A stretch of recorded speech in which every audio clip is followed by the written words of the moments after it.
Isang magandang araw po sa ating lahat muli, mga kaibigan, mga kapatid, at aking pong ibabahagi ang salita ng Panginoon sa araw na ito. Sa aklat po ng Ecclesiastes 4:9 hanggang 10, sabi po rito, "Two are better than one, because they have a good return for their work. If one falls, his friend can help him up." At sa aklat po ng Proverbs 18:24, sabi po rin ay, "A man of many friends can to ruin, but there is a friend who sticks closer than a brother." Yan, napakaganda pong sinabi ng ating Panginoon sa aklat po ng Ecclesiastes at sa Proverbs. So sinasabi po ay ang isa o dalawa ay mas higit po sa isa. So ang ito po ay tinatopic niya ay pakikipagkaibigan. A true friendship na mayroon po tayo sapagkat nakita po natin sa buhay ng ating Panginoon na tunay siya po ay kaibigan.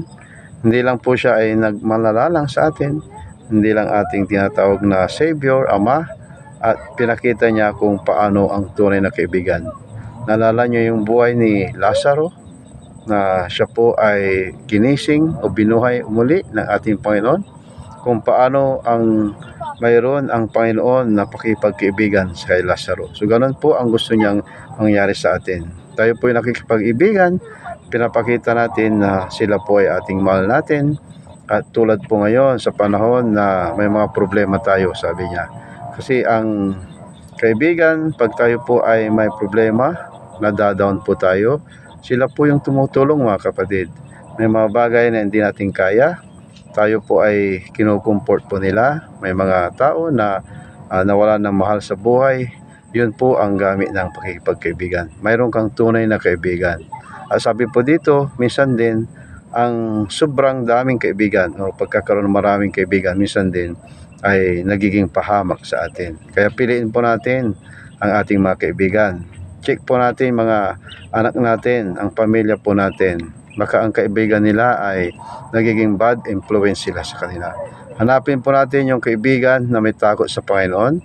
Sila po ay gumagawa sa gawain ng ating Panginoon. Sapagkat ang tunay na kaibigan ay higit pa daw sa isang kapatid. So ipinakita ng Diyos po sa atin yan. Nasaksihan po natin yan. Sa social media ngayon, may mga nagpo-post ng hindi maganda. May mga nagpo-post na ang problema nila ay hindi nila kaya. Ano po ang ginagawa natin pag may nakita natin sa ating mga Facebook?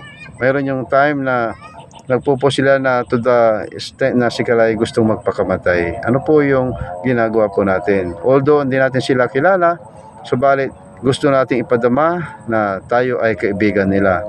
At bilang mga Kristiyano, manampalataya sa ating Panginoon, may sinabi ang Panginoon na mahalin mo ang iyong kaaway. So iyon po ay higit din na kautusan ng ating Panginoon. Although mahirap po mahalin ang kaaway, subalit kung itinuturing mo o ikaw ay tunay na kaibigan, mangyayari po yun.